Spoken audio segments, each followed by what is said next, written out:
Assalamualaikum warahmatullahi wabarakatuh. Perkenalkan, nama saya Aisyah Nurul Syifa dengan NIM K76220007 dari kelas B. Di sini saya akan membuat video remedial mata kuliah manajemen sekolah, materi manajemen peserta didik, dan manajemen sarana prasarana. Yang pertama, manajemen peserta didik. Ruang lingkup manajemen peserta didik meliputi beberapa aspek. Yang pertama ada analisis kebutuhan peserta didik, yang kedua ada rekrutmen peserta didik, yang ketiga ada seleksi peserta didik, yang keempat orientasi, yang kelima penempatan peserta didik, yang keenam pembinaan dan pengembangan peserta didik, yang ketujuh pencatatan dan pelaporan, yang kedelapan adalah kelulusan dan alumni. Yang pertama tadi ada analisis kebutuhan peserta didik. Analisis kebutuhan peserta didik yang dimaksud itu adalah penetapan siswa yang dibutuhkan oleh sekolah.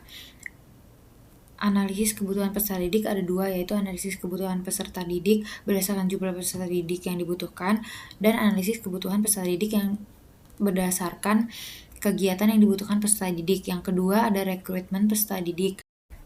Yang kedua rekrutmen peserta didik. Rekrutmen peserta didik adalah proses pencarian dan penentuan untuk mencari peserta didik untuk menjadi peserta didik di suatu sekolah. Yang ketiga, seleksi peserta didik adalah kegiatan yang dilakukan untuk menentukan diterima atau tidaknya calon peserta didik di suatu sekolah. Proses seleksi penerimaan peserta didik baru atau PPDB dapat ditempuh melalui 3 mekanisme, yaitu jalur zonasi dengan kuota minimal 90% dari daya tampung sekolah, lalu 5% jalur prestasi, dan sisanya melalui perpindahan tugas orang tua atau wali. Yang keempat, ada orientasi peserta didik adalah kegiatan penerimaan siswa baru di mana dengan memperkenalkan situasi dan kondisi lembaga sekolah. Yang kelima ada penempatan peserta didik atau pembagian kelas. Kegiatan ini dilakukan dengan mengelompokkan peserta didik berdasarkan individu, misalnya dengan mengelompokkan secara bakat, secara kemampuan, minat, dan lain-lain. Pengelompokan peserta didik ada 5 macam. Yang pertama ada friendship grouping, pengelompokan sesuai dengan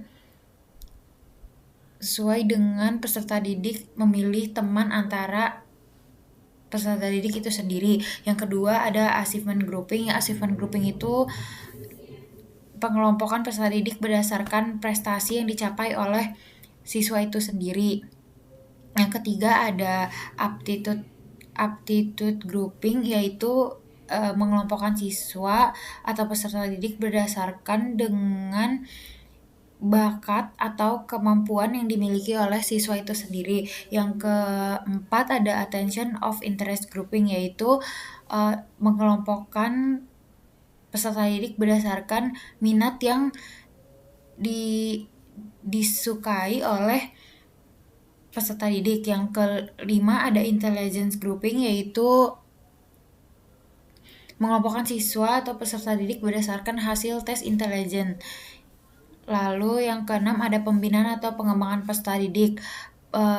Pembinaan atau pengembangan peserta didik ini dilakukan agar anak tersebut memiliki berbagai macam pengalaman atau bekal untuk kehidupan di masa yang akan datang. Yang ketujuh ada pencatatan dan pelaporan. Pencatatan dan pelaporan ini sangat penting untuk siswa atau peserta didik sejak diterima di sekolah tersebut hingga lulus dan meninggalkan sekolah tersebut. Pencatatan dan pelaporan ini bisa berupa daftar presensi siswa, daftar mutasi pendidikan, buku catatan pribadi peserta didik, atau buku rapot, dan buku lain-lain.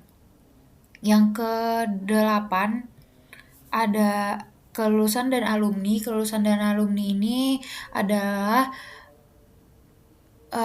pernyataan dari lembaga sekolah tentang diselesaikannya program pendidikan yang diikuti oleh suatu siswa atau peserta didik. Materi yang kedua yaitu manajemen sarana dan prasarana. Manajemen sarana dan prasarana merupakan suatu kegiatan untuk mengatur dan mengelola sarana dan prasarana pendidikan secara efektif dan efisien dalam rangka pencapaian tujuan yang telah diterapkan. Fungsi manajemen sarana dan prasarana yaitu yang pertama, perencanaan kebutuhan barang, yang kedua, penganggaran, yang ketiga, pengadaan, yang keempat, penyimpanan dan penyaluran, yang kelima, pemeliharaan, yang keenam, penghapusan, yang ketujuh, pengendalian, yang kedelapan, memberi dan melengkapi fasilitas untuk segala kebutuhan yang diperlukan, yang kesembilan, ada memelihara agar tugas-tugas murid yang diberikan oleh guru dapat terlaksana dengan optimal. Tujuan dari manajemen sarana prasarana ini adalah untuk mengupayakan pengadaan sarana prasarana pendidikan melalui sistem perencanaan dan pengadaan yang hati-hati dan seksama. Yang kedua, untuk mengupayakan pemakaian sarana dan prasarana secara tepat dan efisien dalam lembaga pendidikan. Dan yang terakhir, untuk mengupayakan pemeliharaan sarana dan prasarana sekolah sehingga keberadaannya selalu dalam kondisi siap pakai. Jenis fasilitas pendidikan yaitu ada sarana dibagi menjadi dua, yaitu sarana habis pakai dan sarana pendidikan yang tahan lama. Sarana habis pakai itu ada kapur, spidol, tinta komputer, bola lampu, kertas, terus ada karton dan lain-lain. Sarana tahan lama itu ada papan tulis, bangku, meja, komputer, alat olahraga dan lain-lain. Lalu jenis sarana pendidikan ditinjau dari hubungannya dengan proses pembelajaran, dibedakan menjadi 3 klasifikasi.